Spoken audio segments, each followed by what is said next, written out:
Hey everyone, how's it going? Recently I've been playing some Path of Exile 2, and you would know this if you've watched any of my streams recently at twitch.tv/dredgeandfadeyt, but every time I play it, it reminds me more and more of Diablo 3.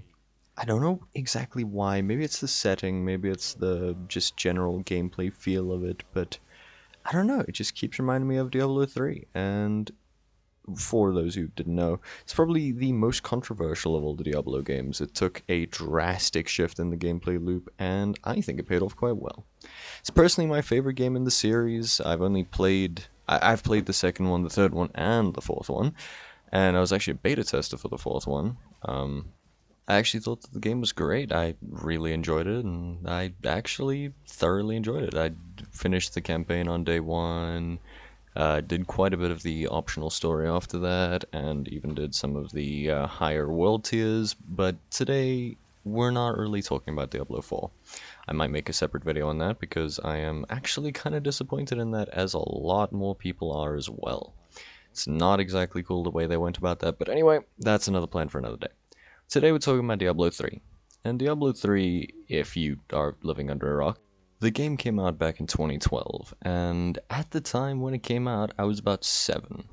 I did only play it probably 2 or 3 years later, but in any case, that game latched onto my little ADHD brain like no other game ever really did.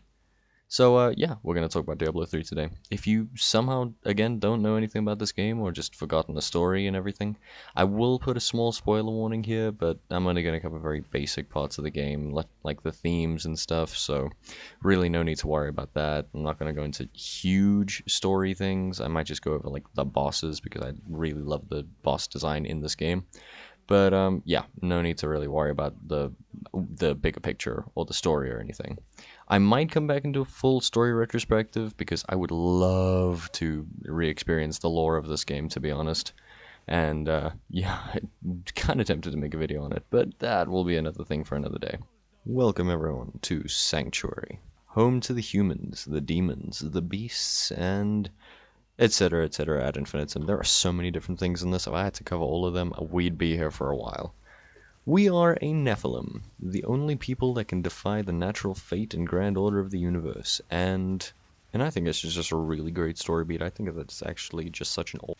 Now, to be very honest, I'm not talking about the story today.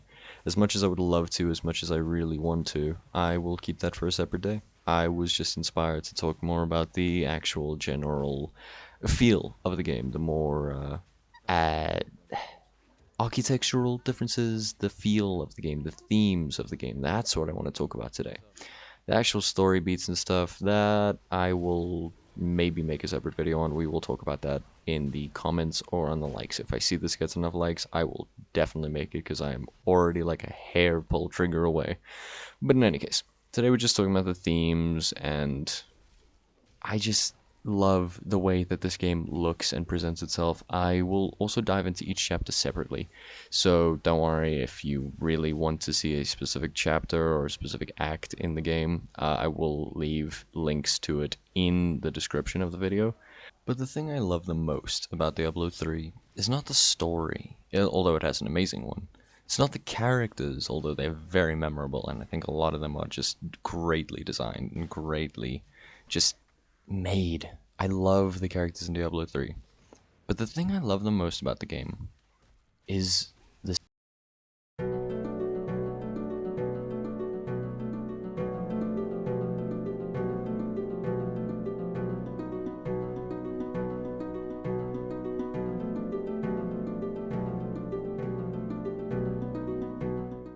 So the thing that Diablo gets just amazingly is the level design. Their level design is absolutely top tier. It is all the different acts feel like different parts of the world, while all of them have different enemies, new locations, and you will pretty much never see the same place too often unless you're in the dungeons. Those are less awesome, but I think the rest of the world, Westmarch, is so memorable in my brain. Bastion's Keep is beautiful, but anyway, we'll be getting into all of that soon. So trust me, stay tuned. Finally, we start with Act 1. The dreariness, the dark of Kandiras. This is the introduction to Diablo 3, and it is leading us into a world where there's new ways to do everything.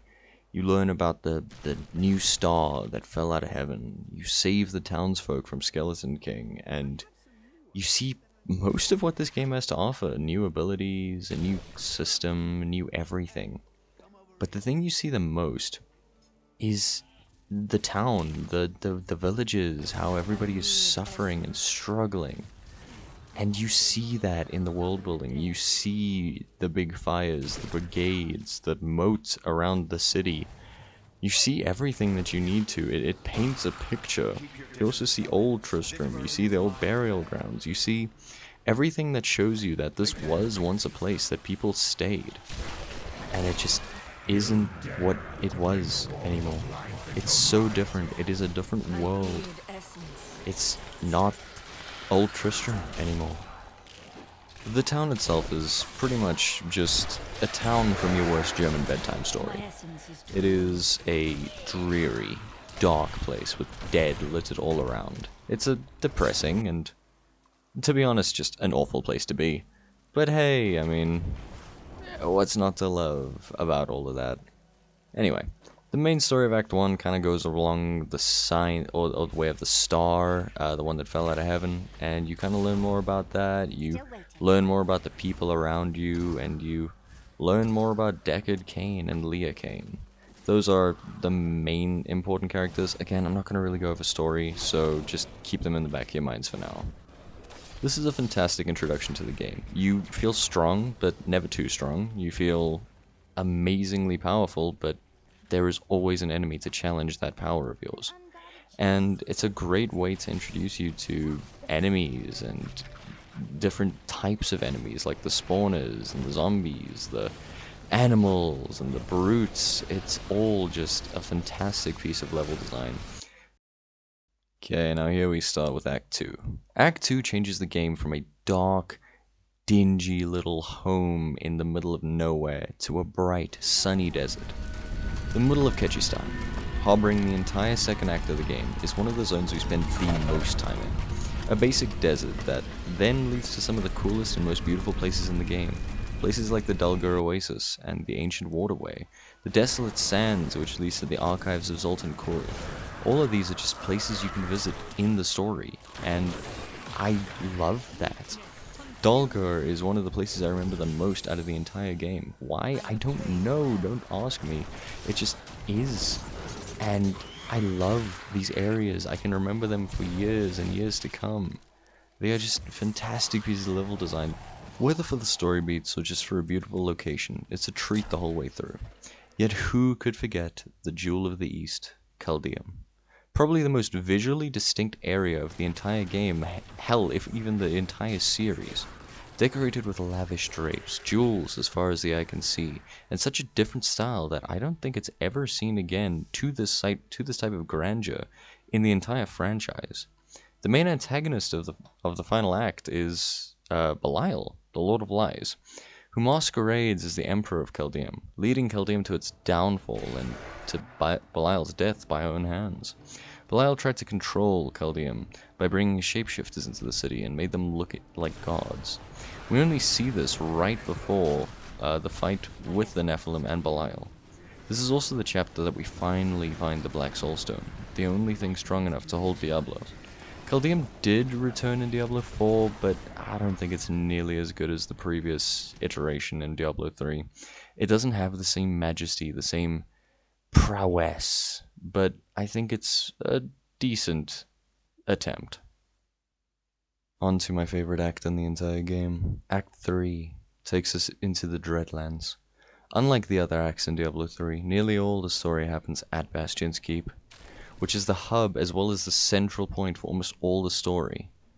Bastion's Keep and Act 3 as a whole are my favorite parts of Diablo 3, from the snowy peak of the keep to the deepest dungeons therein. The entire chapter is a visual feast in all the right ways. It also has an amazing story with one of the best villains in the whole game. In this act we fight Azmodan, who is laying siege to Bastion's Keep from even before we arrive. Azmodan constantly teases you, telling you how you will lose, how you will never stop him from resurrecting Diablo, and how the demons will win. Naturally, as the Nephilim, it's our sworn duty to stop him by any means necessary. As the act progresses, we realize we need to go out to the front lines to actually make any difference in this turning tide of war. We go to Arrakis Crossing, destroy all the demon war machines, and continue on to the Ariat Crater.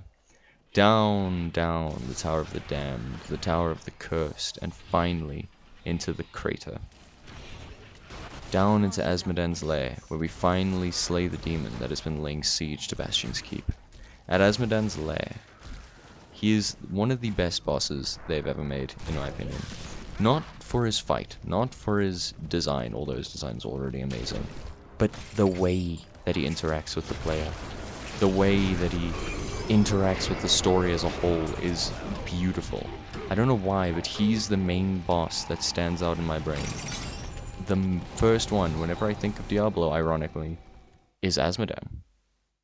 Into the last act of the base game, we get the High Heavens, the first and only time in the series that we ever see this place.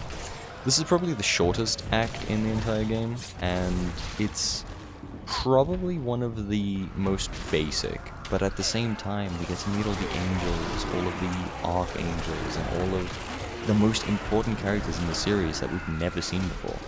People like Inarius, who technically doesn't show up, but still one of them. And Tyrael, seeing his actual true form, it's a beautiful location with absolutely amazing set pieces. The footage I captured honestly doesn't even collect the prowess that this area has. I mean, obviously it's heaven, it's supposed to look absolutely beautiful. My problem is that I came back in adventure mode and all of the entire place looked very different.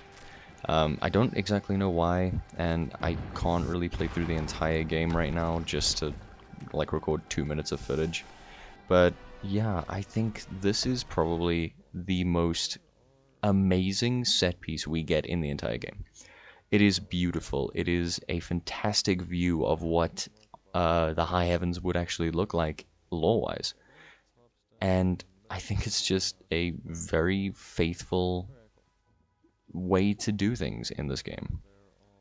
The one thing that they do that I really appreciate in this act more than any other is that they show that the angels, the archangels in particular, these people who are paraded as one of the best, the most powerful things in the entire universe, are stoppable. There's tortured angels everywhere. There's ones that once you remove a thing that's torturing them, they just fade away into dust. It describes a war-torn place that will never see the end of it. Because if we didn't come to stop it, it would have ended the High Heavens itself. We're the only reason that anything is different.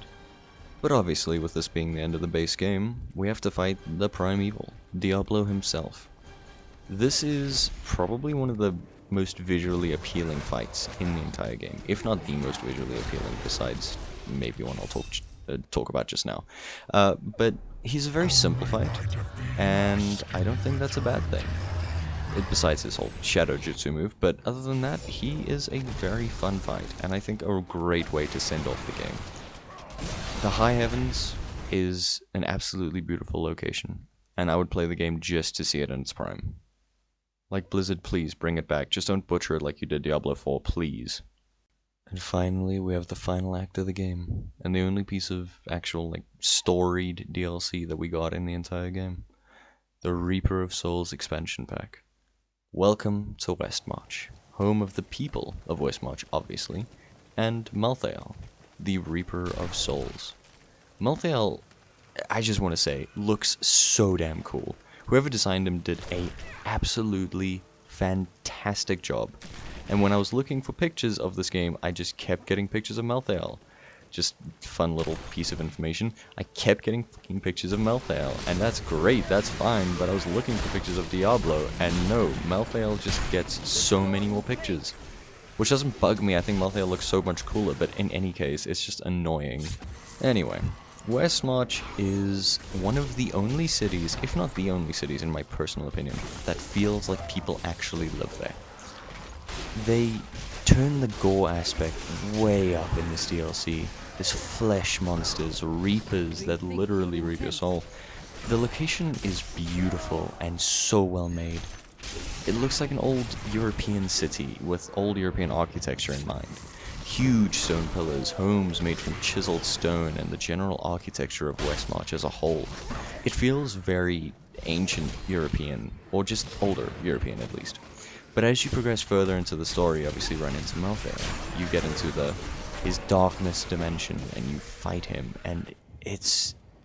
Dude, his shadow zones are so amazing. His shadow zones make the city seem huge. But I think the highlight is obviously the boss fight in its own. They had 2 years to make Reaper of Souls really good. And they delivered. At least, in my opinion, they did. But they delivered so well. It was such a fantastic DLC. Westmarch is a beautiful location. Malthael is a fantastic villain, and I think the way that they handle the DLC is just so much better.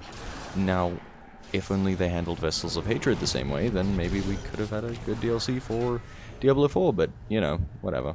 What do I know? Look, that's kind of going to cover everything for today. If you enjoyed this, please let me know by liking or subscribing to the channel. If you guys want to see a story retrospective, let me know, and I am glad to come back and do that. Maybe I should do a video on why I think Diablo 4 is a miss, in my opinion, in some regards. Don't get me wrong, I really enjoyed Diablo 4, but it's just a different game from anything else in the series, and that's not what I was looking for. I was looking for Diablo 3, and what I got was pretty much just Diablo 2, but like new gen. Which is fine, it's fine. Anyway, that's a story for another time. I'll probably crank out another video soon. I just need to figure out what I want to make a video on. I'm kind of enjoying these video essay things, and yeah, just let me know if you enjoy this, and if you want to see more on the Diablo series, just let me know. I'm always here to make more. But until the next time, hope you guys all enjoyed, and cheers.